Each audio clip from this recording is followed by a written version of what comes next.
দশম শ্রেণীর ব্যাকরণের তৃতীয় ক্লাসে আজ আমরা চারটি সমাস নিয়ে আলোচনা করব। কর্মধারয় সমাস, বহুব্রীহি সমাস, দ্বিগু সমাস এবং অলোপ সমাস।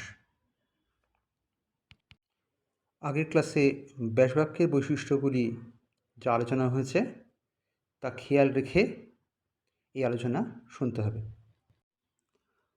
কর্মধারয় সমাসের পরিসর বহু বিস্তৃত। ব্যাসবাক্যে পূর্ববর্তী পদ বিশেষ্য অথবা বিশেষণ এবং পরবর্তী পদ বা পরপদ সেটিও বিশেষ্য বা বিশেষণ, এই শর্তে যখন সমাস নিষ্পন্ন হয় তখন তাকে কর্মধারয় সমাস বলে। অর্থাৎ একটু বিস্তৃত বলতে হলে বিশেষ্য বিশেষ্য, বিশেষ্য বিশেষণ, বিশেষণ বিশেষ্য কিংবা বিশেষণ বিশেষণ, এই সব রকম সমন্বয়ে কর্মধারয় সমাস হতে পারে। এবং বিশেষ্য বিশেষণ পদের উপস্থিতি থাকার জন্য সাধারণত একটি পদ আরেকটি পদের গুণ হিসেবে, একটি পদ আরেকটি পদের সঙ্গে সাদৃশ্য হিসেবে অথবা সাদৃশ্যের চরম পর্যায়ে অভেদ হিসেবে কিংবা দুটি পদই তৃতীয় কোনো পদের গুণ বা অস্তিত্ব হিসেবে প্রকাশ পায়। কর্মধারয় সমাসের উপবিভাজনগুলি বিস্তৃত আলোচনা করতে করতে আমরা কর্মধারয় সমাসের এই চরিত্রগুলিকে বুঝে নেওয়ার চেষ্টা করব। উদাহরণস্বরূপ, নীল যে আকাশ, নীল আকাশ, এখানে পরবর্তী পদ আকাশ একটি বিশেষ্য, নীলপত্রী তারই বিশেষণ, অর্থাৎ নীলপত্রী আকাশের গুণ প্রকাশ করছে, অতএব এটি কর্মধারয় সমাস। এখানে পূর্ববর্তী পদটি বিশেষণ, পরবর্তী পদটি বিশেষ্য এবং নীল যে আকাশ এখানে পরপদের প্রাধান্য। এটি একটি সাধারণ কর্মধারয় সমাসের উদাহরণ। সাধারণ কর্মধারয় সমাস যখন পূর্ববর্তী পদটি পরবর্তী পদের গুণ বোঝায় অথবা উভয় পদটি অন্য কোনো তৃতীয় পদের গুণ বা পরিচয় বোঝায়।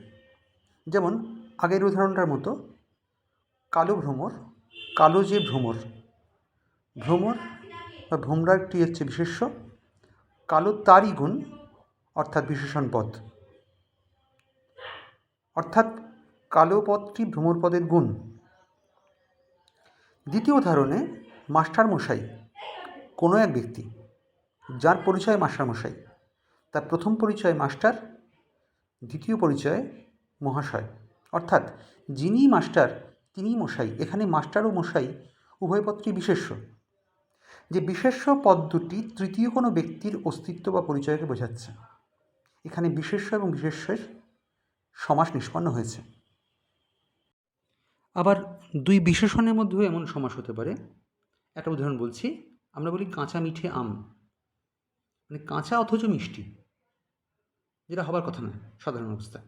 তাই কাঁচা অথচ মিঠে, মিঠে, কাঁচা মিঠে, কাঁচা একটি গুণ, মিঠেও একটি গুণ। তাহলে কাঁচা অথচ মিঠে দুটি বিশেষণের সমাস নিষ্পন্ন হচ্ছে, যা তৃতীয় কোনো পদ আমের গুণ বোঝাচ্ছে। এটি আর একটি সাধারণ কর্মধারয় সমাস। প্রশ্ন উঠতে পারে, সংযোজক আছে, এটা দ্বন্দ্ব সমাস হলো না কেন? দ্বন্দ্ব সমাসে উভয় পদের অর্থ সমানভাবে প্রাধান্য পায়।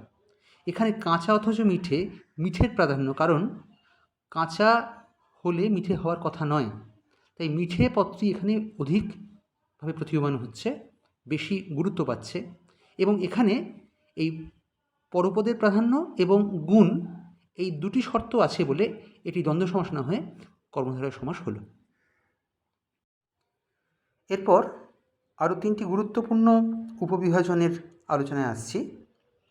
উপমান কর্মধারয়, উপমিত কর্মধারয় এবং রূপক কর্মধারয়। এই তিনটিকে বোঝার জন্য একসঙ্গে ভূমিকা করা জরুরি, কারণ এই তিনটি সমাসের বিভাজনে যে মূল বৈশিষ্ট্য তা হচ্ছে পূর্বপদের সঙ্গে পরবর্তী পদের কোনো সাদৃশ্য বা তুলনা করা কোনো সাধারণ গুণ বা ধর্মের ভিত্তিতে, অর্থাৎ দুটি পৃথক বস্তু যাদের আপাতভাবে কোনো মিলই নেই, তাদের একটা কোনো সাধারণ মিল বা সাধারণ সাদৃশ্যকে তুলে এনে তার ভিত্তিতে দুটো বস্তুর মধ্যে তুলনা করা হয়। আমরা সাহিত্যে তো কথার মধ্যে দিয়ে ছবি আঁকি। অনেক সময় কোনো বিষয়কে বা কোনো বস্তুকে স্পষ্ট করে বোঝানোর জন্য বা চেনানোর জন্য, তার সৌন্দর্য আরোপ করার জন্য আমরা অন্য কোনো বস্তুর সঙ্গে তুলনা করি। এই তুলনা টানার পর্ব সাহিত্যে চলতেই থাকে। এখানেই কর্মধারার সমাস অত্যন্ত জরুরি, বিশেষ করে এই তিনটি কর্মধারা। পৃথক দুটি বস্তুর মধ্যে কোনো সাধারণ গুণের ভিত্তিতে তুলনা টানা হয়, যেখানে তাদের অন্যান্য পার্থক্যগুলিকে ঢেকে রেখে তাদের সাদৃশ্যের দিকটিকেই বেশি করে তুলে ধরা হয়। আবার এই সাদৃশ্য এতটাই গভীর ও ভাবগর্ভ হতে পারে যে আপাত বিসদৃশ্য দুটো বস্তুর মধ্যে সম্পূর্ণ মিল বা অভেদ বা অভিন্ন আত্মা কল্পনা করা হয়। উদাহরণ দিয়ে বোঝালে ব্যাপারটা স্পষ্ট হবে। যখন কোনো বাক্যে দুটি বস্তুর মধ্যে তুলনা টানা হয় বা সাদৃশ্য নিরূপণ করা হয়, যাকে আমরা সাহিত্যের পরিভাষায় উপমা বলি, তখন তার চারটি আদর্শ অংশ থাকে। এমন নয় যে চারটি অংশই সব বাক্যে উপস্থিত থাকবে, সেটা নাও হতে পারে, কিন্তু চারটি আদর্শ অংশের উপস্থিতি বা অস্তিত্ব থাকা সম্ভব। তা হচ্ছে প্রথমত উপমান বাচক শব্দ, অর্থাৎ যে শব্দটির সঙ্গে তুলনা করা হচ্ছে বা বাক্যে যে পদটির সঙ্গে তুলনা করা হচ্ছে। দুই হচ্ছে উপমেয় বাচক পদ, অর্থাৎ যাকে তুলনা করা হচ্ছে, যাকে উপমিত বলা হয়। এরপর হচ্ছে সাদৃশ্য সূচক পদ বা তুলনাবাচক শব্দ, যে পদের ভিত্তিতে যে পদটি উল্লেখ করে তুলনা করা হচ্ছে। আর চতুর্থ হচ্ছে সাধারণ ধর্ম, যে সবথেকে জরুরি, যেটা আগে বললাম, আপাত পৃথক দুটি পদের মধ্যে যে একটিমাত্র গুণকে তুলে আনা হচ্ছে, যে গুণটিকে বিশেষভাবে চিহ্নিত করা হচ্ছে, যার ভিত্তিতে দুটি পৃথক বস্তুকে একটা তুলনার গণ্ডিতে আনা হচ্ছে। যেমন এখানে উদাহরণ আছে, তুষারের ন্যায় ধবল প্রাসাদ, মানে একটা প্রাসাদ যা বরফের মতো সাদা। এখন তুষার বরফ একটা পদার্থ, আর প্রাসাদ হচ্ছে বহু তলাকার আকারে বিশাল বাড়ি। এই বরফ আর বাড়ি দুটো পৃথক অস্তিত্ব, এদের কোনো মিল নেই, কিন্তু একটা ধর্মের ভিত্তিতে দুজনকে কাছে আনা হচ্ছে, সেটা হচ্ছে সাদা বা ধবল। কারণ তুষার বা বরফও সাদা, আর এই প্রাসাদের রঙটিও সাদা।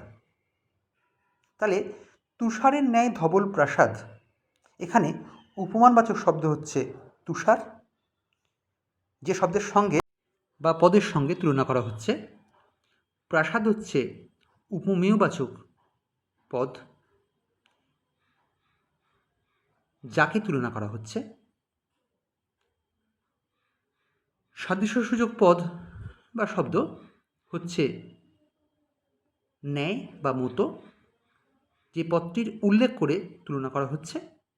আর সবথেকে জরুরি সাধারণ ধর্ম, ধবল বা সাদা, যে গুণের ভিত্তিতে আপাতভাবে পৃথক দুটি পদ তুষার এবং প্রাসাদকে এক বাক্যের গণ্ডিতে আনা হচ্ছে। এটি একটি পূর্ণ উপমার উদাহরণ, যেখানে উপমানবাচক পদ, উপমিত, সাদৃশ্যসূচক পদ এবং সাধারণ ধর্ম সবকটিই আছে। এখন কর্মধারয় সমাসে এই পদগুলির অস্তিত্ব থাকা বা না থাকার উপর সমাসের বিভাজন কিছু নির্ভর করে। উপমান কর্মধারয় সমাস।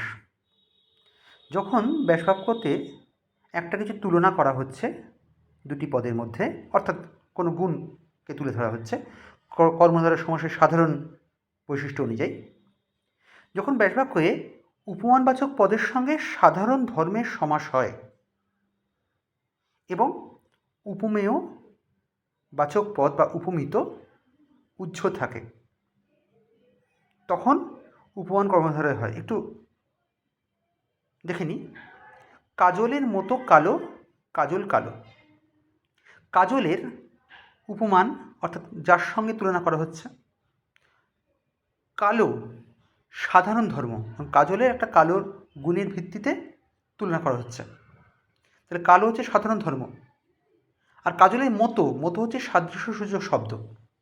তাহলে এখানে সমাস হচ্ছে কাজলের সঙ্গে কালোর, অর্থাৎ উপমানের সঙ্গে সাধারণ ধর্মের। উহ্য রয়েছে কে? উপমেয়বাচক পদ বা উপমিত, সেটা কি? চোখ। কাজলের মতো কালো চোখ হলে এটা পূর্ণ উপমা হতো, না হয়ে এটা একটা লুপ্ত উপমা হলো। কতটুকু বলা হলো? কাজলের মতো কালো, কাজল কালো। এখানে উপমান উপস্থিত, সাধারণ ধর্ম উপস্থিত, তুলনাবাচক বা সাদৃশ্যসূচক শব্দ উপস্থিত, উপমিত অনুপস্থিত। এমন শর্ত যুক্ত ব্যাসবাক্য থাকলে এই কর্মধারয় সমাসটির নাম হবে উপমান কর্মধারয় সমাস। চলে আসছি উপমিত কর্মধারয় সমাস। এখানে ব্যাসবাক্যের শর্ত উপমানবাচক পদ থাকবে এবং উপমেয় বাচক যে পদটি, অর্থাৎ উপমিত পদটি থাকবে, আর সাদৃশ্যসূচক শব্দ থাকবে। কিন্তু সাধারণ ধর্মটি এখানে উল্লেখ করা থাকবে না বা উহ্য থাকবে। যেমন পুরুষ সিংহ, সিংহের ন্যায় পুরুষ, অথবা পুরুষ সিংহের ন্যায়। কার সঙ্গে তুলনা? সিংহের সঙ্গে তুলনা। কার তুলনা? পুরুষের তুলনা। তাহলে সিংহের বীরত্ব সঙ্গে পুরুষের বীরত্বের তুলনা করা হচ্ছে। তাহলে বীরত্ব বা শক্তি, এটা হচ্ছে সাধারণ ধর্ম, যেটা এখানে উহ্য আছে। তাহলে উপমানের সঙ্গে উপমেয় সমাস হচ্ছে উপমিত কর্মধারয় সমাস, যেখানে সাধারণ ধর্মটি অনুল্লেখ করা থাকে বা উল্লেখ করা থাকে না। যেমন চন্দ্র বদন, বদন চন্দ্রের ন্যায়, বা মুখ চন্দ্রের ন্যায়, চন্দ্রের মতো সুন্দর মুখ। চলে আসছি এর পরের বিভাজনে, রূপক কর্মধারায়।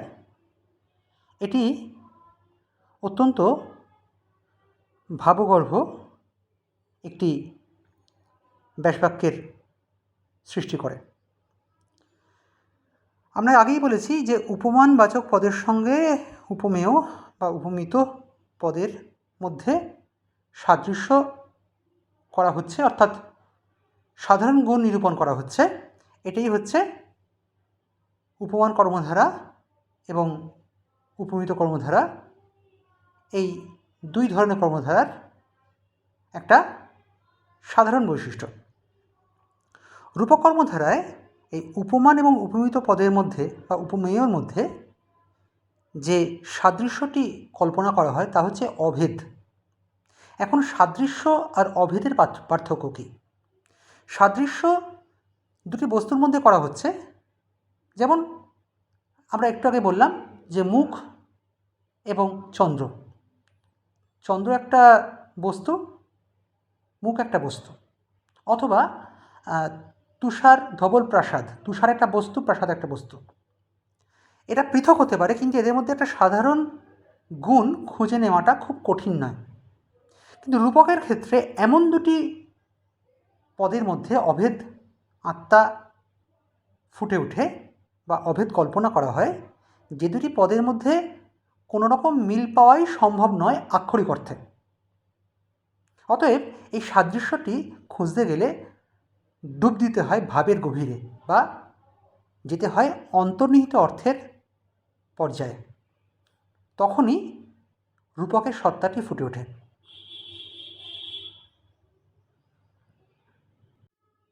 যেমন মন মাঝি, মন রূপ মাঝি।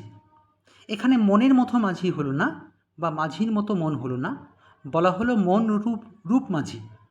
এই রূপ কথাটি হচ্ছে অভেদ সূচক পদ। অভেদ হলো সাদৃশ্যের পরিপূর্ণ পর্যায়। কেন এ কথাটা বলা হচ্ছে? সাধারণ অর্থে মাঝি একজন ব্যক্তি আর মন একটি অস্তিত্ব বা সত্তা। উভয়ের মধ্যে কোনো সাধারণ ধর্ম থাকার কথা নয়, এবং আক্ষরিক অর্থে অর্থাৎ চর্মচক্ষে আমাদের সাধারণ অনুভূতি দিয়ে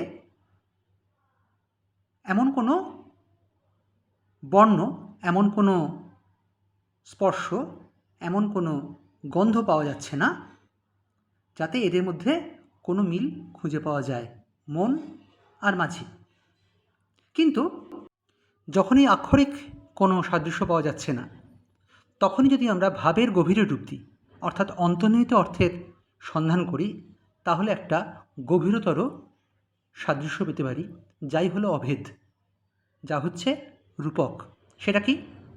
মন আর মাঝি, মাঝি যখন নৌকো নিয়ে যায়, তাকে তরঙ্গের মধ্যে দিক নির্ণয় করে, দিক স্থির করে নৌকো ঠিক রেখে নির্দিষ্ট লক্ষ্যে নৌকোকে চালাতে হয়। মনও গতিশীল। জীবনের নানা রকম উত্থান পতনের মধ্যে মনকেও সুস্থির রাখতে হয়, তবেই মন নির্দিষ্ট লক্ষ্যে পৌঁছতে পারে। তাই এই চলিষ্ণুতার ভিত্তিতে এবং দিক নির্ণয়ের ভিত্তিতে মাঝির সত্তা এবং মনের সত্তার মধ্যে একটা সাদৃশ্য পাওয়া গেল। এই গভীরতর সাদৃশ্যটি হচ্ছে অভেদ, এটি হচ্ছে রূপক। মন মাঝি সামাল সামাল ডুবল তরি, ভব নদীর তুফান ভারী। মনের গতিময়তা চলিষ্ণুতার সঙ্গে মাঝির গতিময়তা এবং চলিষ্ণুতার অভেদ আত্মা নিরূপণ করা হয়েছে। একইভাবে দেখি পারে আঁখি পাখি ধায়, আঁখি রূপ পাখি। আঁখি একটা অঙ্গ, চোখ, আর পাখি একটি জীব। উভয়ের মধ্যে কোনো মিল থাকার কথা নয়, কিন্তু পাখি যেমন নিমেষে ডানা মেলে এদিক ওদিক উড়ে যায়, তেমনি মন চঞ্চল অবস্থায় চোখ অভীষ্ট লক্ষ্যের সন্ধানে এদিক ওদিক ঘোরাফেরা করে। তাই সেই পাখির চাঞ্চল্যের সঙ্গে আঁখির চাঞ্চল্যের অভেদ আরোপ করা হচ্ছে। এই হচ্ছে রূপক কর্মধারার স্বরূপ, যেখানে উপমানবাচক পদ এবং উপমেয়ের মধ্যে অভেদ কল্পনা করা হয়। মধ্যপদলোপী কর্মধারায় এই নামের মধ্যেই এর বৈশিষ্ট্যটা নিহিত আছে। মধ্যপদলোপী অর্থাৎ ব্যাসবাক্যে মধ্যপদটি লোপ পায়, মানে ব্যাসবাক্যে যে মধ্যপদটি আছে সেটি সমাসবদ্ধ পদে আর থাকে না। এখন এই মধ্যপদটি ব্যাসবাক্যের সমস্ত অর্থটিকে বোঝানোর জন্য অত্যন্ত গুরুত্বপূর্ণ ভূমিকা পালন করে। অর্থাৎ ব্যাসবাক্যে মধ্যপদটি সমাসবদ্ধ পদে অর্থ স্পষ্ট করে এবং সমাসবদ্ধ পদে তা লুপ্ত হয়ে যায়। এমন কোনো কর্মধারার সমাস হলে তাকে বলা হবে মধ্যপদলোপী কর্মধারা। উদাহরণে আসছি, সিংহ চিহ্নিত আসন, সিংহাসন। সিংহাসনের প্রথম পদ হচ্ছে সিংহ বা পূর্বপদ, আর পরপদ হচ্ছে আসন। সিংহ একটি বিশেষ্য, আসনও একটি বিশেষ্য। এখন সিংহাসন কখনোই সিংহের আসন নয় বা সিংহ এবং আসন নয় বা আসনের সিংহ, এমন কিছু নয়।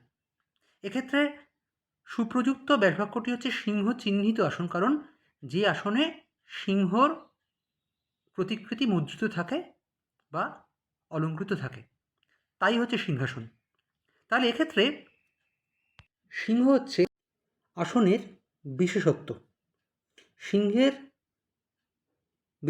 সিংহের যে চিহ্নিত বা সিংহের যে চিহ্ন, এটি আসনের প্রকৃত বৈশিষ্ট্য। তাই চিহ্নিত পত্রই খুব জরুরি, কারণ চিহ্নিত পত্রী না থাকলে সিংহাসনের প্রকৃত অর্থ বোঝা সম্ভবপর হতো না। তাই চিহ্নিত পত্রই মধ্যপদ, অথচ তা লুপ্ত হয়ে যাচ্ছে। তাই কর্মধারয় সমাসের যে গুণাবলী বৈশিষ্ট্য বোঝানোর যে বিশেষ চরিত্র তা প্রকাশ পাচ্ছে, আবার মধ্যপদলোপী সত্তা প্রকাশ পাচ্ছে। এই দুই মিলেই এই সমাসটি মধ্যপদলোপী কর্মধারয়।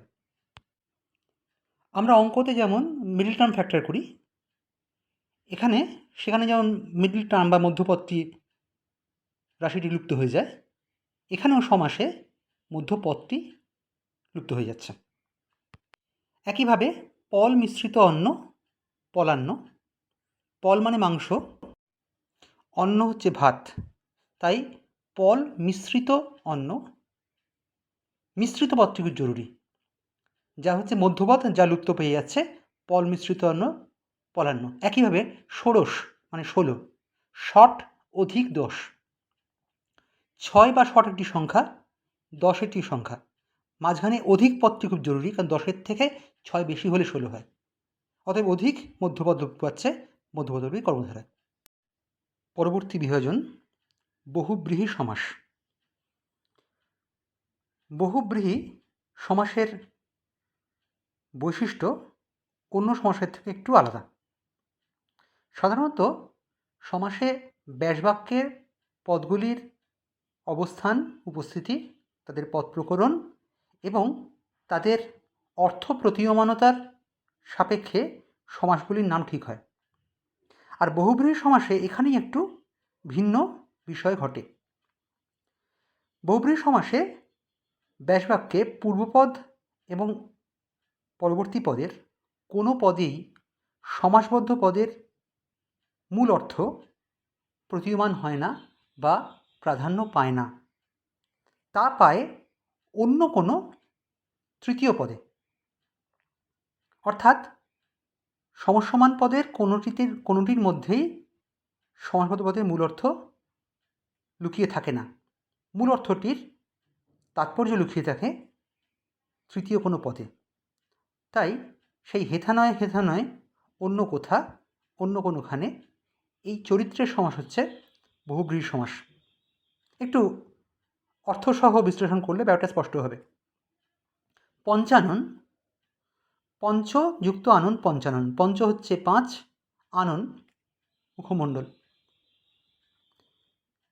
পঞ্চ আনন যাহার, তিনি পঞ্চানন। এখানে প্রশ্ন উঠতে পারে যে 5টি মাথা, তাহলে পঞ্চ আননের সমাহার তো পঞ্চানন হতে পারত, কিন্তু 5টি মুখের সমাহার, পঞ্চ আননের সমাহার পঞ্চানন নয়। এই কারণ যে কোনো 5টি মুখের সমাহার বোঝালে পঞ্চানন পদের ব্যুৎপত্তিতে আমরা পৌঁছতে পারি না। পঞ্চানন অর্থাৎ মহেশ্বর শিব, যার একটি বৈশিষ্ট্য তার পঞ্চ আনন আছে, এমন তার আরও বৈশিষ্ট্য এমন কিছু আছে, যিনি দেবাদিদেব, যিনি ধ্বংসের দেবতা, যিনি পার্বতীর স্বামী পরমেশ্বর, ইত্যাদি ইত্যাদি। তাই পঞ্চ আনন যাহার এই ব্যাসবাক্যে ওই যাহার পদটি সব থেকে জরুরি, কারণ যাহার পদে ইঙ্গিত করা হচ্ছে সেই ব্যক্তিত্বকে যার পঞ্চ আনন আছে বটে, তার সঙ্গে আরও বহুধা বিস্তৃত বৈশিষ্ট্যে তিনি দেবাদিদেব মহাদেব। অতএব শুধু পঞ্চ বা শুধু আনন দিয়ে মহাদেবকে চেনা যায় না। একইভাবে বিনা পানিতে যাহার, বিনা পানি দেবী সরস্বতী, শুধু পানিতে বিনা বা বিনার পানি বোঝালে সরস্বতী নয়, কারণ পানিতে বিনা আছে সেই দেবী যিনি বিদ্যা ও সঙ্গীতের অধিষ্ঠাত্রী, তিনি সরস্বতী। তাই বিনাতেও নয়, পানিতেও নয়, আছে সেই যাহার, যে দেবীর প্রতি ইঙ্গিত করা হচ্ছে তিনি এখানে, অর্থাৎ ওই তৃতীয় পদটি সবথেকে বেশি গুরুত্বপূর্ণ, যা প্রধান রূপে প্রতীয়মান হচ্ছে। তাই এটি বহুব্রীহি সমাস, যেখানে সমাসবদ্ধ পদের অর্থ ব্যাসবাক্যের পূর্বপদ ও পরপদের মধ্যে প্রতীয়মান না হয়ে অন্য স্বতন্ত্র পদে প্রধান রূপে প্রতীয়মান হয়।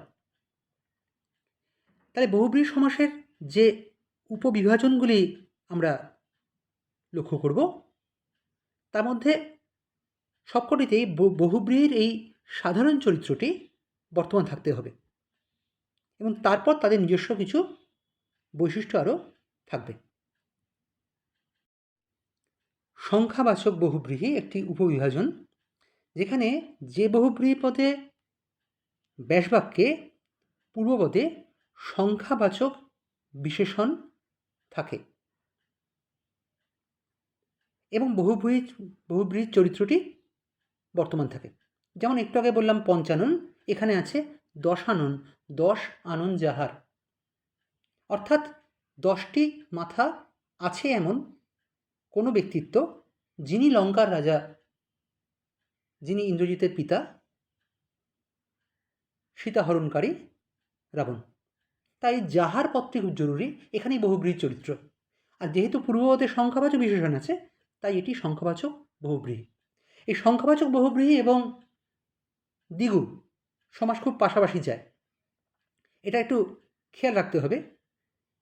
যেমন বলছি দশানন, 10 আনন যাহার, কিন্তু 5 মাথা যাহার নয়, সেখানে 5টি মাথার সমাহার। কেন?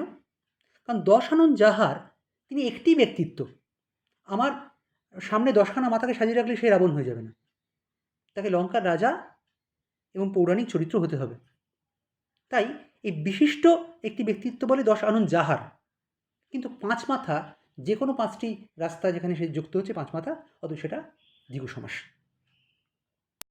সহার্থক বহুব্রীহি, এক্ষেত্রে এই বহুব্রীহি সমাসে ব্যাসবাক্যে সহিত অর্থে বর্তমান এই অর্থটি প্রতীয়মান হয় এবং সেই সহিত অর্থে স একটি প্রেফিক্সের মতো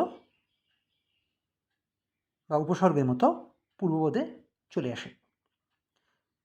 একটু বিষয়টা উদাহরণ দিয়ে স্পষ্ট করি। সপুত্র, পুত্রের সহিত বর্তমান, একদিকে স একদিকে পুত্র, সহিত বর্তমান কেন?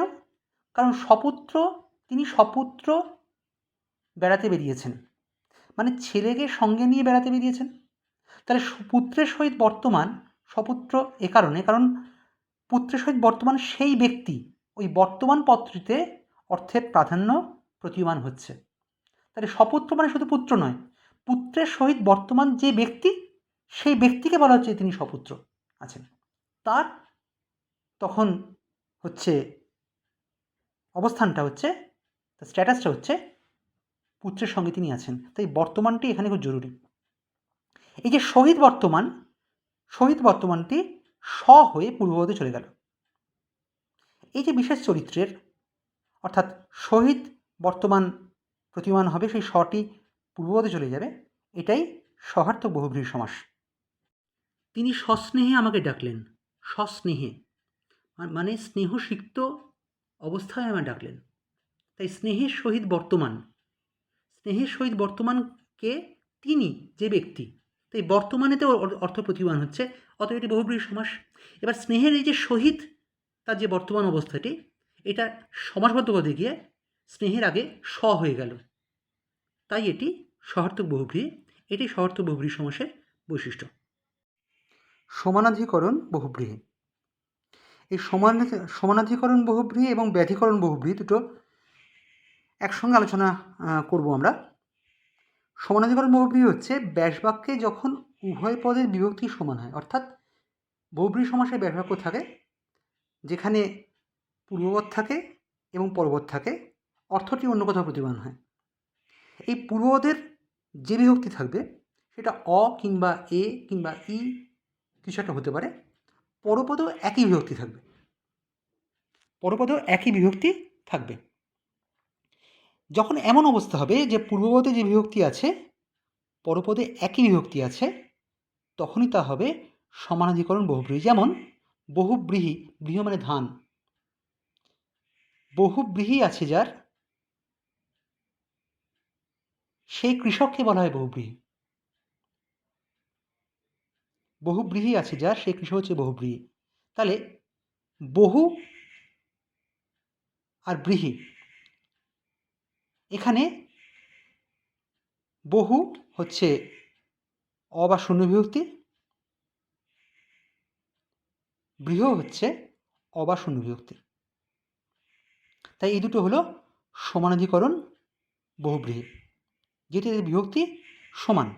যেমন পিত অম্বর যার, পীতাম্বর কৃষ্ণ, পিত অবিভক্তি, অম্বর অবিভক্তি, অর্থ প্রতিপাদন হচ্ছে যাহার পদে। তাই পিত অম্বর যাহার বহুব্রীহি সমাস নিঃসন্দেহে, এবং পিতের যে বিভক্তি, অম্বরের একই বিভক্তি, পূর্ববর্তী পদ এবং পরবর্তী পদের ব্যাসবাক্যে একই বিভক্তি, তাই এটি সমানাধিকরণ বহুব্রীহি।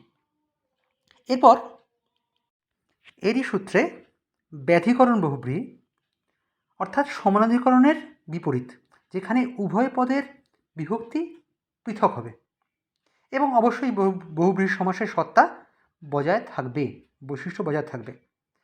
বিনা পানিতে যাহার, বিনা পানি, তাহলে বিনা পানিতে যার, বিনা অবিভক্তি, পানিতে তে বিভক্তি, তাহলে বিনা পূর্বপদের বিভক্তি আর পানিতে পরপদের বিভক্তি এক হলো না, এমন অবস্থাতে এই সমাসটি হচ্ছে ব্যাধিকরণ বহুব্রীহি।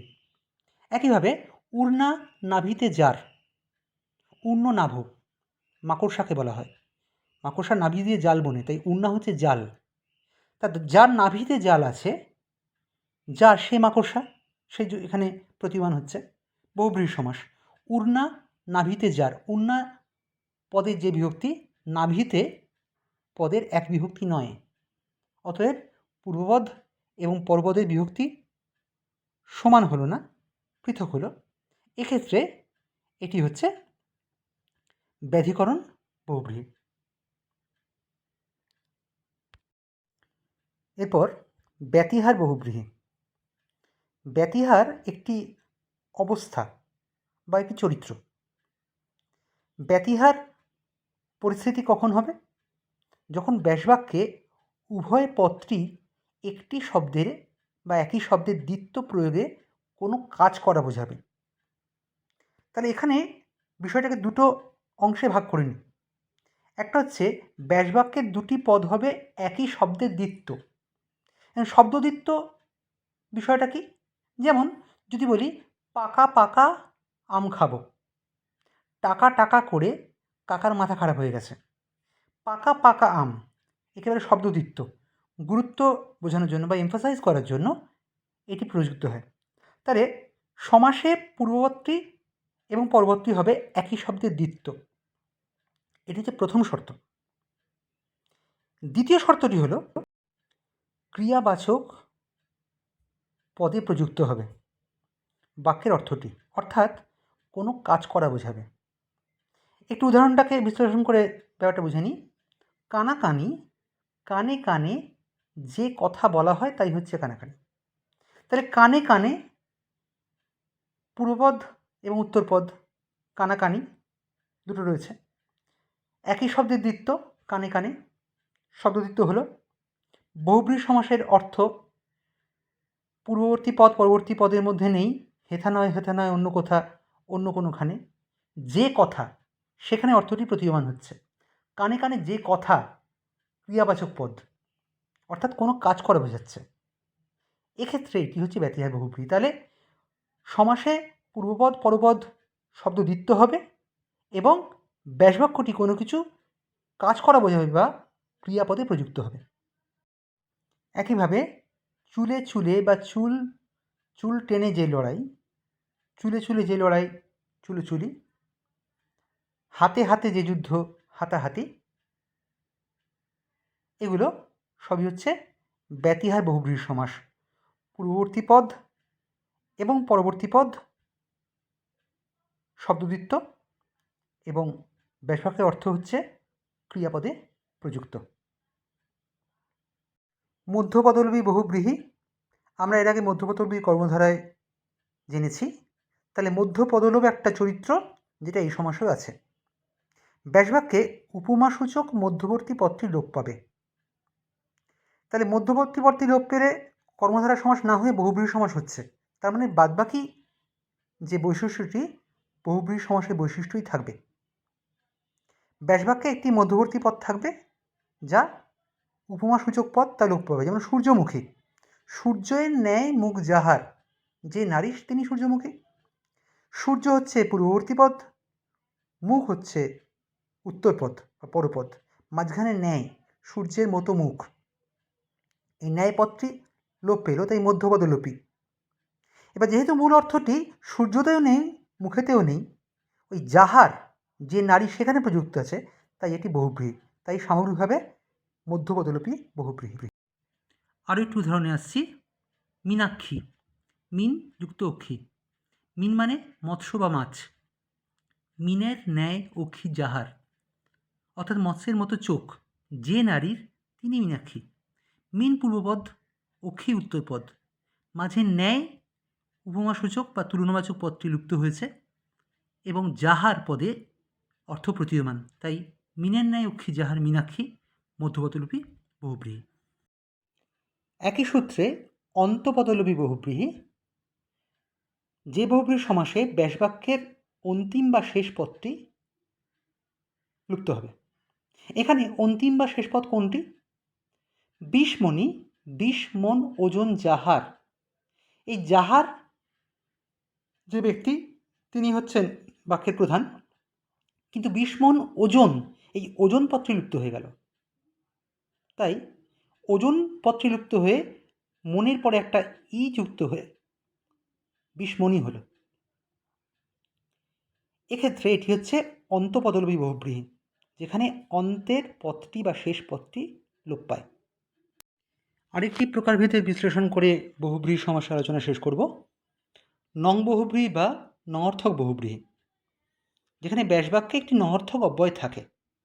অর্থাৎ নঅর্থক বহুব্রীহি হচ্ছে সাধারণ বহুব্রীহির মতোই, শুধুমাত্র ব্যাসবাক্যে অর্থকে প্রকাশ করার জন্য পূর্ব যে পদটি সেটি নঅর্থক অব্যয় যুক্ত পদ হবে। যেমন অজাতশত্রু, অজাতশত্রু, যার কোনো শত্রু জন্মায়নি, তাই নয় জাত শত্রু যাহার তিনি অজাতশত্রু। শত্রু পরবর্তী পদ, অজাত পূর্ববর্তী পদ, যে অজাত পদটির মধ্যে অ একটি নঅর্থক তাৎপর্যবাহী ধ্বনি আছে এবং যাহার পদে অর্থ প্রতীয়মান হচ্ছে, তাই এটি নং বহুব্রীহি। যেমন বেহায়া, বেহায়া, নেই হায়া মানে লজ্জা, যার সেই বেহায়া। নেই হায়া যার বেহায়া, নেই লজ্জা যার, নেই লজ্জা বেহায়া নঅর্থক অব্যয় যা যুক্ত আছে পূর্ববর্তী পদের সঙ্গে। হায়া অর্থাৎ লজ্জা পরপদ বা উত্তরপদ, এবং যাহার সেই বিশেষ ব্যক্তি যার উপর অর্থ প্রতীয়মান হচ্ছে। এটা হচ্ছে বহুব্রীহির বৈশিষ্ট্য। তাহলে সব মিলিয়ে এটা হলো নঅর্থক বহুব্রীহি। আমরা বহুব্রীহির আলোচনা এখানে শেষ করলাম। এরপর পরবর্তী আলোচনায় আসছি দ্বিগু সমাস। দ্বিগু সমাসের মূল চরিত্র হচ্ছে সমাসে ব্যাসবাক্যে সংখ্যাবাচক পদের উপস্থিতি, যেটি পূর্ববর্তী পদে থাকবে এবং এই সংখ্যাবাচক পদটি সংখ্যাবাচক বিশেষণ পদ হবে এবং কমপক্ষে দুটি বা ততোধিক সংখ্যা চিহ্নিত করবে এবং পরবর্তী পদের সঙ্গে তার সমাহার বা সমষ্টির সম্পর্ক নির্ধারিত হবে। এখন কমপক্ষে 2 বা তার বেশি সংখ্যা না হলে সমষ্টি বোঝায় না, একে তো আর সমষ্টি হতে পারে না, তাই 2 বা ততোধিক। পরবর্তী পদটির সঙ্গে তার সমষ্টি বা সমাহার বা যোগফল বোঝাবে, এমন হলে দ্বিগু সমাস হয়। যেমন 5 মাথার সমাহার, পূর্বপদ 5 এটি সংখ্যাবাচক বিশেষণ, তার সঙ্গে উত্তর পদ বা পরবর্তী পদ মাথা এটি বিশেষ্য। সেই মাথা সংখ্যাটি 5 হলে, অর্থাৎ 5টি মাথার সমষ্টি বোঝালে তবেই যে চরিত্রটি হয় সেটি হচ্ছে পাঁচ মাথা। যেমন রাস্তার পাঁচ মাথার মোড়, পাঁচটা রাস্তা একসঙ্গে এসে যোগ দিচ্ছে। তাহলে চরিত্রটা কি? একটি সমষ্টি বা সমাহার বা কালেকটিভিটি। যে সমষ্টি চরিত্র বোঝাচ্ছে কোনটি? পূর্ববৎ সংখ্যার সঙ্গে পরপদের বিশেষ্যের সমাহার যোগ। এই সমাহার যোগটি খুব জরুরি, কারণ এটি সংখ্যাবাচক শব্দ রয়েছে, পূরণবাচক নয়, এবং সংখ্যাবাচক অবস্থায় রয়েছে বলেই এটি দ্বিগু সমাস, অন্য কোনো সমাস নয়। যেমন সে তারের সমাহার, সে তার, সে মানে এখানে তিনটি মূল তার নিয়ে সে তার হচ্ছে, সে তারের সমাহার বা সমষ্টি চরিত্রটি সে তারের মধ্যে প্রকাশ পাচ্ছে। একইভাবে পঞ্চবটের সমাহার পঞ্চবটী, যেখানে পাঁচটি ধরনের গাছ একসঙ্গে সমষ্টি হয়ে একটি বট বৃক্ষের চরিত্রকে তুলে ধরছে, সেই সমষ্টির চরিত্রটি হচ্ছে দ্বিগু সমাসের মূল বৈশিষ্ট্য। এখানেই বহুব্রীহির সঙ্গে দ্বিগু সমাসের পার্থক্য।